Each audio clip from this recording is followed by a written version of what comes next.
Bismillahirrahmanirrahim. Assalamualaikum warahmatullahi wabarakatuh. Nama saya Syakila Raudatul Zannah dengan NIM 12320100077 kelas 5C MPI 2023. Di sini saya akan menjawab UTS Sistem Informasi Manajemen Pendidikan Islam dengan dosen pengampu Bapak Mustaqim MPD. Untuk jawaban yang pertama yaitu apa yang jelaskan sistem informasi manajemen pendidikan Islam dan bagaimana perannya dalam efektivitas pengelolaan lembaga pendidikan. Sistem informasi manajemen pendidikan adalah sistem yang memadukan teknologi dengan sumber daya manusia untuk mengumpulkan, menyimpan, mengolah, dan menyajikan data menjadi informasi yang berguna. Informasi tersebut kemudian digunakan oleh manajer atau pimpinan untuk mengambil keputusan yang tepat, cepat, dan terstruktur.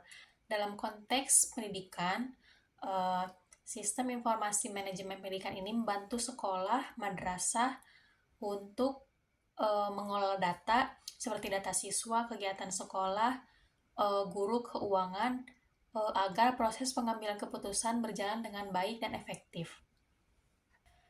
Kemudian peran SIM ini diantaranya ada mempermudah pengelolaan data. SIM membantu sekolah menyimpan dan mengelola data siswa, guru, kurikulum, keuangan hingga sarana prasarana secara teratur dan rapi dengan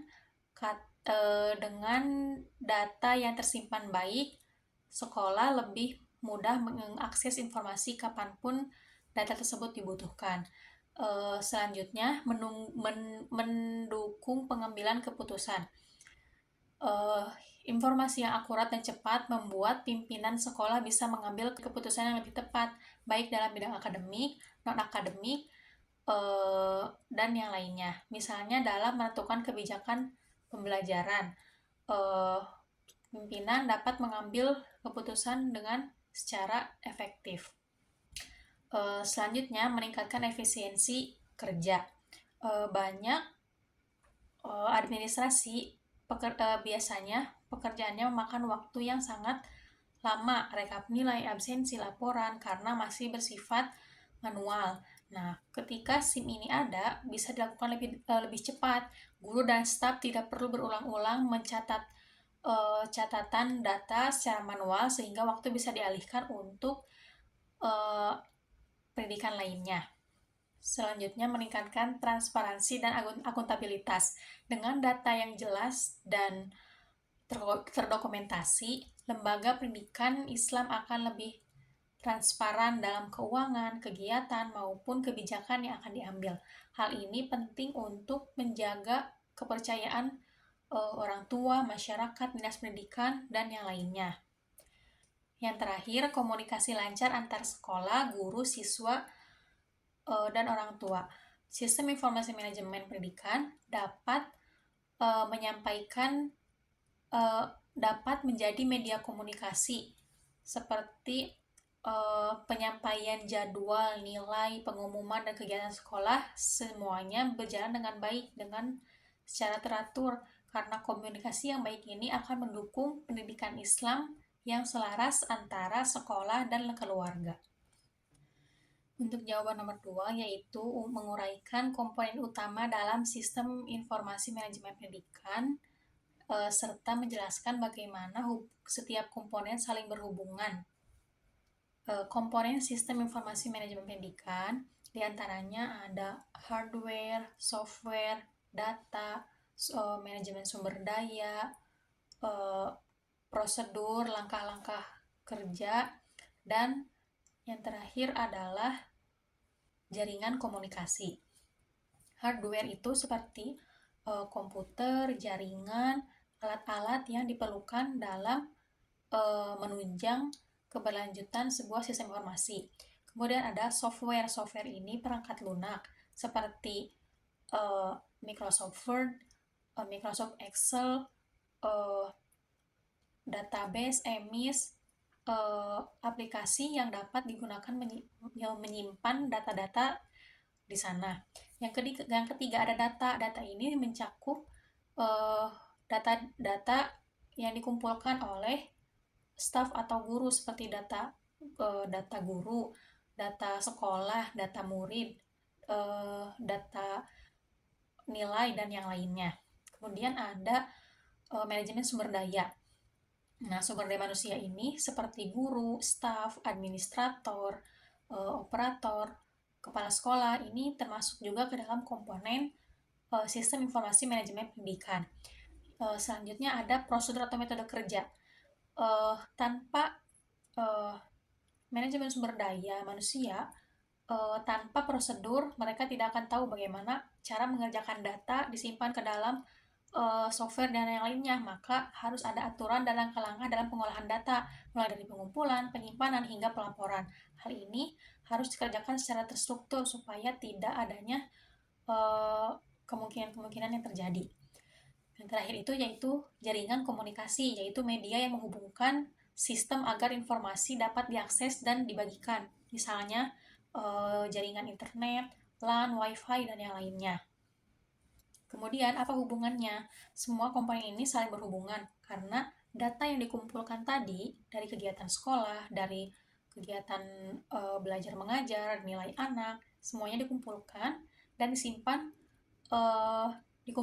semuanya dikumpulkan oleh operator atau guru dan dimasukkan ke dalam software atau perangkat lunak menggunakan hardware yang terhubung melalui jaringan. Semuanya terhubung. Nah, software yang mengolah data tadi menjadi informasi, grafik kehadiran, laporan nilai, semuanya dilaporkan kepada pimpinan atau manajer untuk dianalisis dan dijadikan dasar pengambilan keputusan. Selanjutnya, jawaban nomor 3 yaitu menjelaskan hubungan antara digitalisasi administrasi pendidikan dengan peningkatan transparansi, akuntabilitas, dan mutu pelayanan di lembaga pendidikan. Digitalisasi administrasi pendidikan membuat data keuangan, nilai, dan absensi tersimpan secara rapi dan mudah diakses. Hal ini meningkatkan akuntabilitas karena setiap penggunaan anggaran atau keputusan sekolah memiliki bukti yang jelas, serta meningkatkan transparansi karena informasi dapat dilihat oleh pihak terkait seperti wali kelas, dinas pendidikan, yayasan, dan yang lainnya. Selain itu, ada mutu pelayanan juga. Mutu pelayanan pendidikan di sekolah meningkat karena proses administrasi menjadi lebih cepat dan efisien. Nah, karena akuntabilitas dan transparansi di sekolah ini berjalan dengan baik, maka mutu pelayanan pun akan meningkat. Semua stakeholder yang ada di sekitar sekolah akan percaya kepada lembaga pendidikan tersebut. Seperti contohnya, pembayaran SPP dilakukan melalui aplikasi sekolah. Orang tua dapat melihat secara langsung apakah pembayaran yang mereka lakukan ini terbukti, jelas. Nah, ketika laporan tersebut ada langsung dapat dilihat oleh orang tua, maka tidak ada lagi potensi manipulasi data. Hal ini membuat layanan lebih cepat, transparan, dan dapat dipertanggungjawabkan. Selanjutnya, jawaban nomor 4 yaitu bagaimana langkah-langkah yang dilakukan oleh sebuah madrasah dalam mengembangkan dan mengimplementasikan sistem informasi manajemen pendidikan. Langkah-langkah yang harus dilaksanakan oleh madrasah dalam mengimplementasikan sistem informasi manajemen pendidikan. Yang pertama, terdapat beberapa poin. Yang pertama, melakukan identifikasi kebutuhan. Sekolah atau madrasah harus tahu apa saja data yang paling penting atau yang dikelola terlebih dahulu. Misalnya data siswa, nilai keuangan, atau absensi. Nah, tujuannya agar proses digitalisasi terarah dan sesuai kebutuhan madrasah. Jadi jangan langsung semua data yang akan disimpan di sistem informasi manajemen ini disiapkan semuanya, tapi tidak. Madrasah harus menyicil sedikit demi sedikit supaya kedepannya terarah. Yang kedua, menyiapkan sarana dan prasarana. Nah, setelah data yang akan diolah telah ada, Selanjutnya menyediakan sarana-prasarana seperti apa? Komputer, laptop, atau jaringan internet, dan memilih aplikasi SIM yang akan digunakan, bisa berbasis offline atau online. Nah, pada tahap awal ini, madrasah bisa memakai sistem yang sederhana dulu. Selanjutnya, memberikan pelatihan SDM. Data yang diolah tadi tidak mungkin akan berjalan dengan lancar jika SDM yang diberikan tugas tidak memiliki keahlian dalam eh, pengoperasian sistem informasi manajemen tersebut. Guru, tata usaha, dan operator yang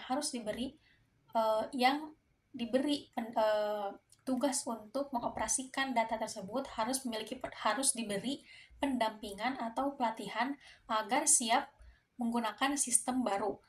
Sumber daya manusia yang paham adalah kunci keberhasilan digitalisasi. Selanjutnya, migrasi data dari manual ke digital. Data yang sebelumnya ditulis secara manual dalam buku, arsip, atau kertas dipindahkan secara bertahap ke dalam sistem digital. Akan tetapi, pemindahan tersebut harus diprioritaskan, dimulai dari data yang paling sering digunakan, misalnya data sekolah, data anak, dan yang lainnya. Selanjutnya ada membuat standar prosedur kerja. Hal ini sangat dibutuhkan agar alur input data, pengecekan, dan pelaporan menjadi jelas. SDM yang diberikan tugas harus mengerti bagaimana prosedur kerja sebagai operator sistem informasi manajemen ini. Dengan SOP, setiap guru atau staf akan bekerja lebih teratur dan datanya seragam. Selanjutnya ada uji coba dan evaluasi berkala. Setelah sistem mulai berjalan, madrasah perlu melakukan uji coba dan evaluasi untuk memperbaiki kekurangan sebelum sistem diterapkan secara penuh. Jadi jangan langsung melaju ke tugas-tugas berikutnya dalam sistem informasi manajemen ini, tapi kita lihat dulu di awal kita menerapkan sistem informasi manajemen ini, apakah ada kekurangan atau tidak. Jika ada, maka perlu adanya perbaikan supaya di kedepannya nanti tidak ada hal-hal yang tidak diinginkan terjadi. Yang terakhir ada meningkatkan keamanan data. Karena evaluasi telah berjalan dengan baik, madrasah harus bisa menjaga data ini dengan baik, seperti memberikan password, backup data. Madrasah harus menjaganya secara rahasia dan membatasi akses berdasarkan tugas agar data aman dan tidak disalahgunakan.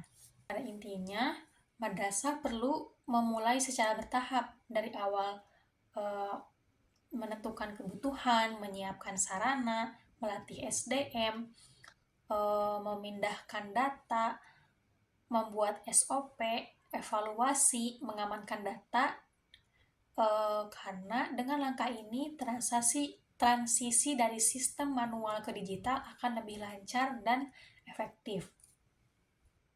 Mungkin dicukupkan sekian dari penyampaian saya mengenai jawaban UTS ini. Wassalamualaikum warahmatullahi wabarakatuh.